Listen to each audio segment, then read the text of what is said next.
공동체라는 제목으로 오늘 함께 말씀 나누기를 원합니다. 작년인가요? 재작년인 것 같은데 2023년도 베스트셀러 소설책이 하나 있어요.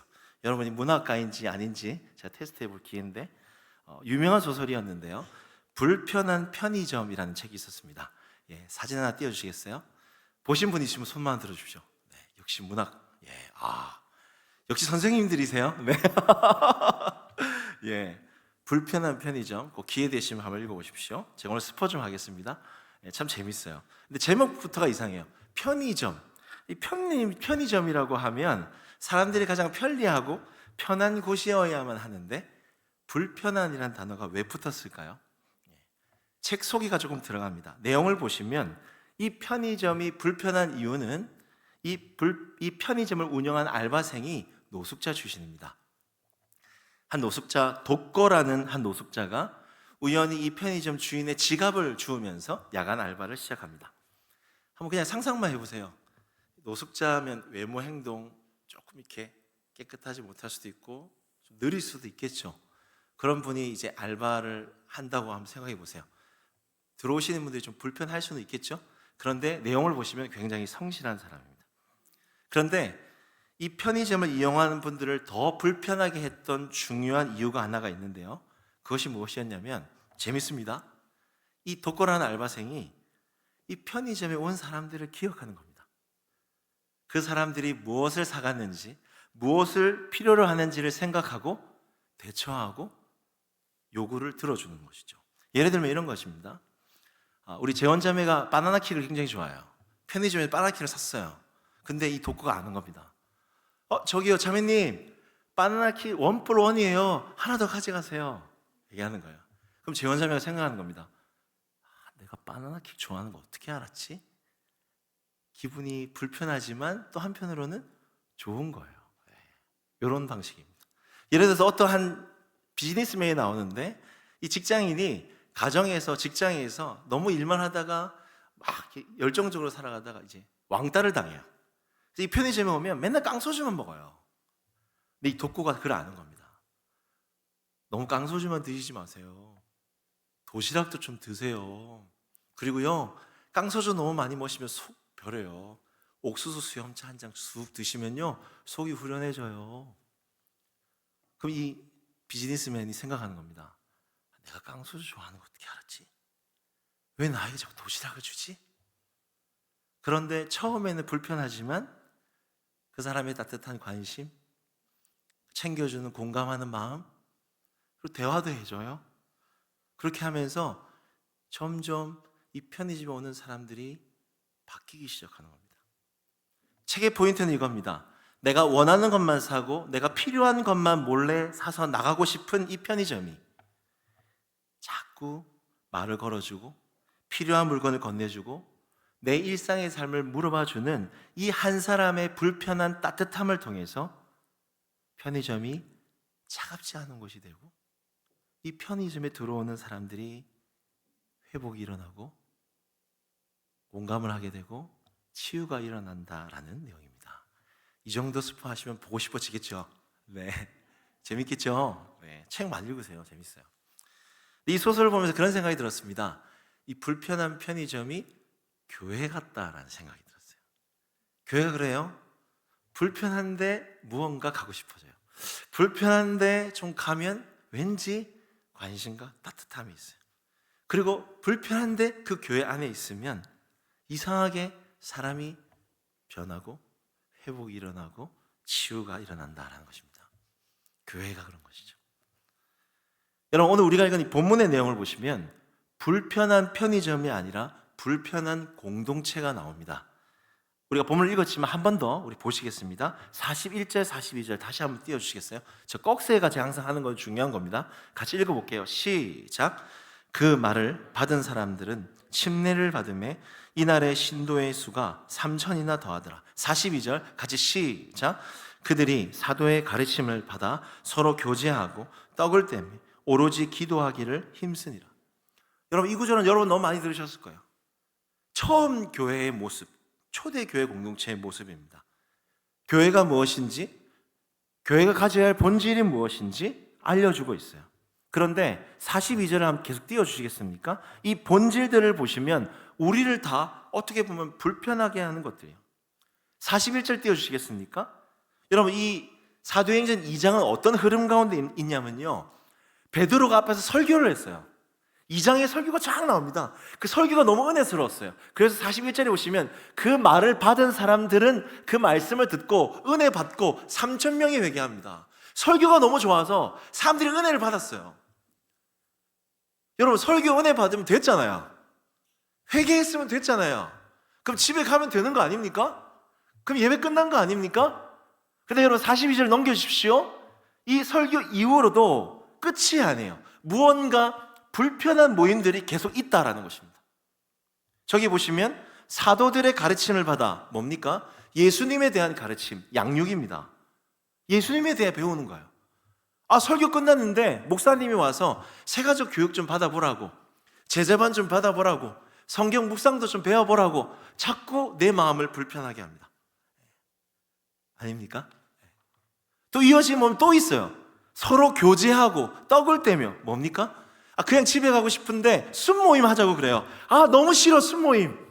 거기 안에 모임에 들어가가지고 자꾸 이상한 리더 한 사람이 나한테 말씀 속에 들었던 거 은혜 나누라고 막 해요.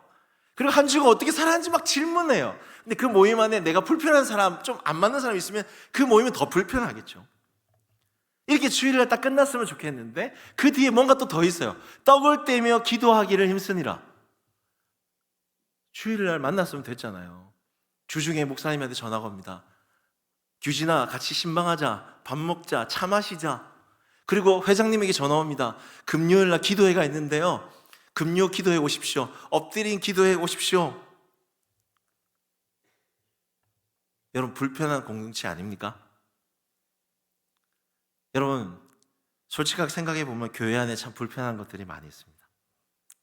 그냥 편의점처럼 몰래 와서 조용히 아무도 내 존재 모르고 그냥 내 필요한 말씀 듣고 그냥 내 만족 얻고 가고 싶은데 가르침, 교제, 떡 떼는 것, 기도, 이런 불편하게 하는 것들이 너무 많이 있어요. 여러분 중에 아직도 이런 요소들에 불편해 하시는 분들이 있을 겁니다. 제가 여러분 마음 너무 잘 알죠? 아니에요? 저만 그런 겁니까? 저만 나쁜 놈입니까? 네.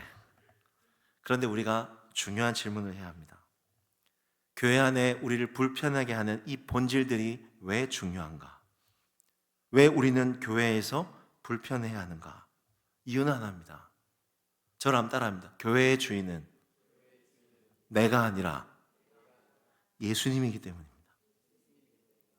교회의 주인은 내가 아니라 예수님이기 때문에 그렇습니다.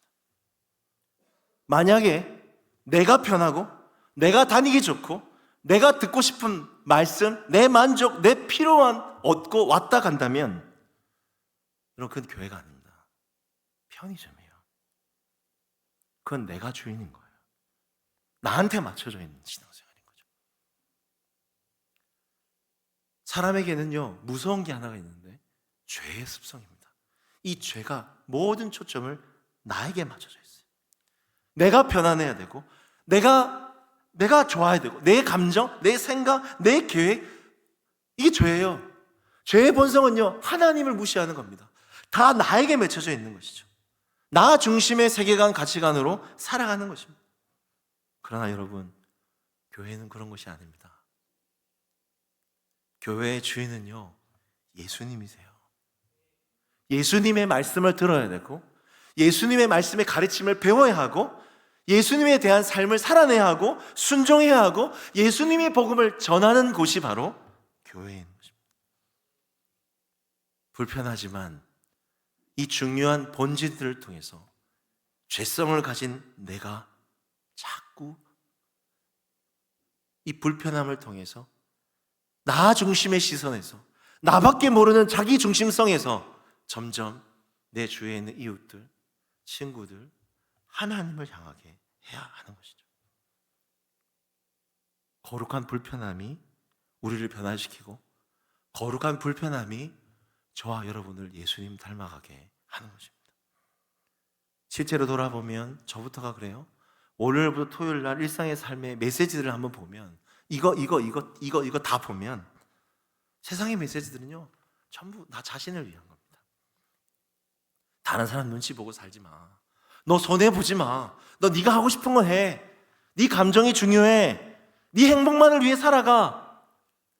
이런 메시지들이 넘쳐나는 곳이, 그걸 매일 듣는 곳이 세상입니다. 그런데요, 제가 보니까 교회는 달라요. 너무나 이기적이고 자기밖에 모르는 이 세상 가운데서 교회는 그래도 독거라는 사람이 있어요. 내 이름 불러주고 내 마음의 문제들을 좀 들어주고 나를 좀 섬겨주고 반겨주는 사람들이 있습니다. 좀 내가 불편할 수 있지만 따뜻해요. 그 관심과 그 공감과 그 사랑으로 나도 모르게 하나님이 나를 얼마나 사랑하시는지, 내가 세상에서 그렇게 무시받는 존재가 아니구나, 하나님의 사랑을 받는 존재구나, 이것을 느끼게 해주는 공동체가 교회인 것이죠. 이 거룩한 불편함들이 우리를 치유하고 우리를 회복해 가는 것입니다.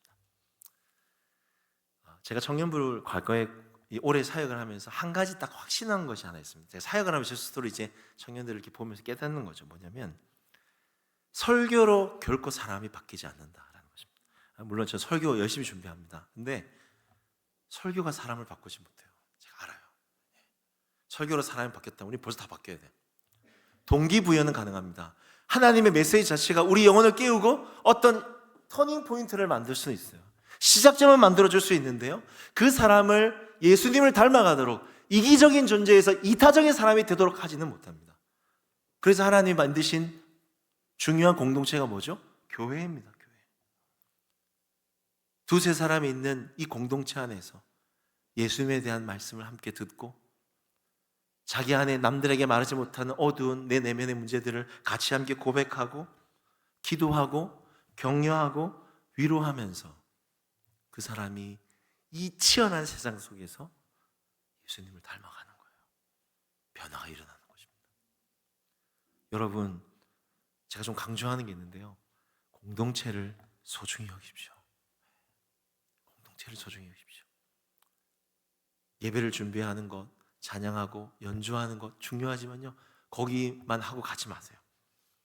여러분에게 보내주신 사람들, 리더들, 하나님이 여러분을 위해 보내주신 사람들입니다. 관심을 가지고 한 공동체를 이루어갔으면 좋겠습니다. 스스로 한번 질문해 보십시오. 나는 요즘에 내 교회 생활이 너무 편하지 않습니까? 꽤 오랫동안 신앙생활을 한 것 같은데 나는 여전히 내가 왕으로, 주인으로 살아가고 있지 않습니까? 여러분 기억하세요. 교회의 주인은 내가 아니에요. 예수님이 주인이신 것이죠. 교회 공동체는 죄인인 내가 불편해야 합니다. 이 따뜻한 불편함이 저와 여러분을 변화시켜 갈 것입니다. 여러분 믿으십니까? 네. 한 가지만 더 생각해 보겠습니다. 초대교회 공동체 모습을 통해서 정말 교회가 교회 다음을 회복할 수 있는 또 한 가지 중요한 본질이 있습니다. 그것이 무엇이냐면요, 저를 따라합니다. 교회 공동체는 불편한 환대가 있어야 한다. 사도행전 10장 14절에서 17절 말씀인데요, 너무 중요합니다. 우리 같이 함께 한번 읽어볼까요? 14절부터 시작.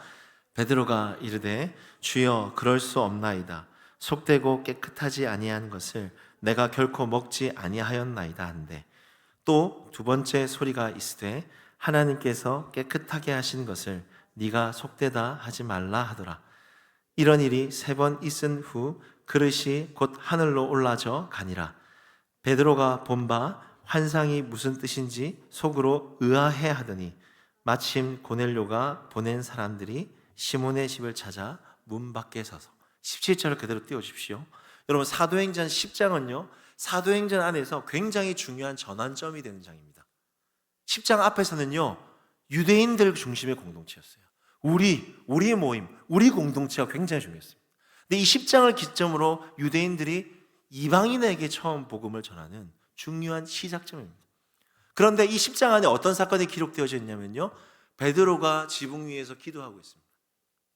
기도하고 있는데 하늘에서 하나님이 보자기에 유대인들이 불결하게 부정하게 여기는 그 음식들을 보여주시면서 이렇게 내려오는 거예요. 3번을 베드로의 마음을 불편하게 합니다. 베드로야, 이거 먹어. 하나님, 저거 부정한 건데요. 이거 먹어라. 먹어도 된다. 여러분, 이 환상의 의미가 무엇인지 아세요? 네가 불편해하고 편견을 가지고 차별하고 소화가 안 되는 저 혐오하는 이방인들에게 복음 전하라는 겁니다. 저 사람들 초대해서 같이 밥 먹고 저 사람 좀 기쁘게 환대해주고 저 사람들에게 복음 전하라는 거예요. 근데 베드로가 소화가 안 되는 겁니다. 이게 안 되는 거예요. 오늘 17절에 보시면 의아해하더니라는 구절이 있습니다. 저게 뭐냐면 주저하다, 불편해하다라는 뜻입니다. 우리도 그런 사람도 있잖아요. 나랑 너무 안 맞아요. 너무 까칠해요. 너무 예민해요. 저 사람은 같이 밥도 먹기 싫어요. 그냥 같이 있고 싶지도 않아요. 우리 머릿속에 나도 모르게 편견과 차별을 가지고 있는 그런 부류 사람들 있습니다. 그렇죠? 그런데 하나님 말씀하시는 거죠. 너 마음 불편한 걸 알지만 환대해 주라는 거죠. 소화가 안 되고 힘들지만 베드로가 순종했어요. 그 고뇌로운 사람 찾아가서 불러들여서 밥 먹고 복음 전했어요. 어떤 일이 일어났습니까? 여러분, 성경을 나중에 찾아보십시오. 성령의 충만한 성령의 임재가 임하고 10장에서부터 놀랍도록 이방인 복음 전도가 시작됩니다. 1차, 2차, 3차 놀라운 부흥의 역사가 일어납니다. 그때 베드로가 깨닫습니다. 구절 하나 띄워주시겠어요? 10장 35절인데요. 같이 읽어볼까요? 시작. 각 나라 중 하나님을 경외하며 의를 행하는 사람은 다 받으시는 줄 깨달았다. 중요한 건 저겁니다. 다 받으시는 줄 깨달았다. 하나님은 다 받으시는구나. 내가 문제구나. 내가 복음을 가로막는 거구나. 복음이 나를 통과하지 못하구나. 내가 사랑이 없어서 복음이 통과하지 못하구나. 하나님은 다 받으시는구나. 어떤 사람도 어떤 누구도 다 받으시는구나. 여러분, 환대란 뜻이 무엇인지 아십니까?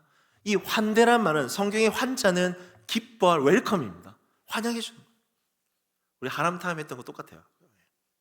좀 비슷합니다. 대가 뭔지 아세요? 기다려주는 대자입니다. 끊임없이 기다려줍니다. 저 사람 참 예민해요. 안 바뀔 것 같아요. 뭔가 달라지지 않을 것 같아요. 예민해요. 까칠해요. 그러나 기다려주는 겁니다. 예수님의 마음으로 품고 기다려주는 겁니다. 이 환대를 초대교회 공동체가 한 거예요.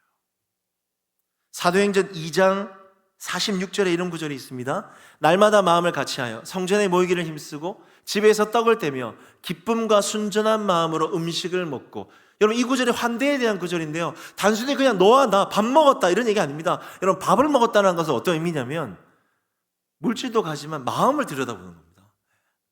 같이 규진 형제 만나면서, 영원 형제 만나면서, 현영 형제 만나면서 마음을 들여다보는 겁니다. 이 사람이 지금 무슨 문제를 가지고 있는지, 뭐 때문에 공동체에 못 들어오는지, 뭐 때문에 지금 고민 가운데 있는지, 어떤 어려움이 있는지 마음을 들여다보는 거예요. 그럴 때 사람이 바뀌는 거예요. 여러분 중에 이런 질문 하실 분들 계실 수 있어요. 목사님 말씀이 지금 소화가 안 됩니다. 왜 제가 싫어하는 사람, 참 마음에 안 드는 사람, 힘들어하는 사람 제가 왜 환대해야 돼요? 제가 왜 웰컴 해줘야 돼요? 언제까지 제가 왜 그 사람을 품고 기다려야 합니까? 왜요? 그럼 여러분 질문해 보세요. 이 환대가 어디서부터 왔나요? 생각해 보면 우리 안에 왜 성령께서 이 환대의 마음을 주셨느냐? 여러분, 우리가 그런 환대를 먼저 받았기 때문입니다. 여러분, 우리가 먼저 예수님께 이 환대를 받았어요. 알고 계세요?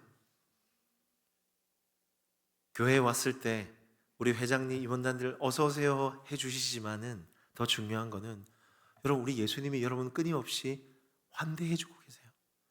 한 주간의 삶을 돌아보면, 나 자신을 보면 참 못나고 부끄럽고 주님 앞에 서기에 너무 부족한데, 그런 내가 주님 앞에 나오기만 하면 웰컴, 잘 왔다, 찬유야 잘 왔다, 규진아 잘 왔다, 환대해 주시는 거죠. 그리고 참 바뀌지 않는데, 참 고집스러운데, 참 이기적인데, 이 죄를 잘 이길 수 없는, 버리지 못하는 그런 연약함을 늘 가지고 있는 나임에도 불구하고 예수님 기다려 주십니다. 또 기다려 주십니다. 용서해 주시면서 기다려 주십니다. 자라날 때까지, 일어설 때까지, 싸울 때까지. 우리가 그 환대를 이미 경험한 자인 것입니다. 예수님뿐만 아닙니다. 우리 교회 예배도 마찬가지죠. 여러분 생각해 봤을 때, 저는 지금 회장인데요, 저는 리더인데요, 전 찬양 인도를 하고 있는데요, 물론 좋아요. 근데 여러분 과거를 생각해 보십시오. 여러분이 어떻게 이 교회에 처음 적응할 수 있게 되었습니까? 어떻게 신앙생활을 여기까지 잘할 수 있었나요? 누군가의 환대가 있었던 거예요. 누군가가 참 낯설고 참 차가운 이 예배당 안에 들어왔을 때, 참 아무것도 모르고 참 어리고 참 나밖에 모르는 그런 나를 어떤 누군가가 나를 기쁘게 매일 안아주고 맞이해주고 전화해주고 관심 가져주는 그런 교사 선생님, 그런 목회자, 그런 멘토, 그런 선배, 믿음의 사람들이 있었기 때문에 여러분 여기 앉아 있는 거예요. 그렇죠? 우리가 그런 환대로 이 공동체의 일원이 먼저 된 것입니다. 여러분 교회 공동체는 불편하지만 환대하는 공동체입니다. 참 작아 보이는 불편한 환대를 통해서 예수님은 지금도 복음을 증거하시고 사람을 세워가고 계신 것이죠. 오늘 예배 가운데 성령 하나님께서 여러분에게 이런 마음 주실 수 있어요. 여러분이 지금 참 마음이 불편한데 환대해야 할 영혼이 있습니까? 너 그 청년에게, 너 그 학생에게 찾아가서 너 밥 한번 사줘라, 마음 들어줘라, 교제해봐라. 저는 우리 공동체 안에 이런 거룩한 불편함들이 많아졌으면 좋겠습니다. 말씀을 맺겠습니다. 마지막으로 사도행전 2장 42절을 한번 같이 읽겠습니다. 띄워주시겠어요? 같이 읽겠습니다. 시작. 그들이 사도의 가르침을 받아 서로 교제하고 떡을 떼며 오로지 기도하기를 힘쓰니라. 이 구절을 붙들고 있는데 저 단어가 제 마음에 들었어요. 오로지 힘쓰니라. 그냥 열심히 교회에 봉사했다 이런 말이 아니겠죠. 그냥 예배에 열심히 준비했다 이런 말 아니겠죠. 오로지 힘쓰니라. 뭘까요? 예배도 열심히 준비했겠지만 예배가 끝난 후에도 교회가 교회다워질 수 있는 중요한 본질들, 가르침, 떡을 나누는 교제, 기도, 이 본질들이 훼손되지 않기 위해서, 이 본질들이 훼손되어 교회다움을 잃어버리지 않기 위해서 오로지 이 본질에 집중하고 힘썼다라는 것입니다. 여러분 주일에 무엇에 힘쓰십니까?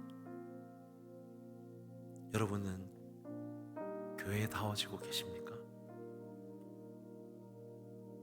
이 중요한 본질들에 여러분 힘쓰고 계십니까? 우리 하람 청년부가 불편한 공동체가 되었으면 좋겠습니다. 너무 내가 편하지 않았으면 좋겠어요. 목사님 저도 마찬가지. 제가 사역이 제가 편하지 않았으면 좋겠어요. 그렇다고 제가 너무 빡시게 하겠다는 얘기는 아니고 거룩한 불편함들이 있었으면 좋겠어요. 저와 여러분이 주인이 아니라 예수님이 주인인 공동체, 거룩함의 이 본질들이 우리를 변화시키는 그런 사랑의 공동체가 되었으면 좋겠습니다. 우리 같이 찬양하고 기도했으면 좋겠는데요. 제가 찬양할 때 마지막 찬양이 너무 은혜를 받아서 그걸 좀 바꾸겠습니다. 우리 주 하나님 그 마지막 찬양 같이 함께